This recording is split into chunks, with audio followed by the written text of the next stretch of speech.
আসসালামু আলাইকুম। আলহামদুলিল্লাহ, আজ খাচ্ছি পান্তা ভাত, পেঁয়াজ, কাঁচামরিচ, মুরগির মাংস দিয়ে। আমার পান্তা ভাত খেতে খুব ভালো লাগে, তাই খাচ্ছি। আপনারা কি এভাবে খান? তাহলে আমাকে কমেন্টস করে জানাবেন।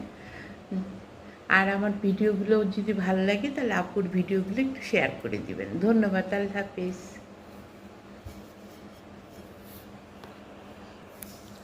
বিসমিল্লাহ।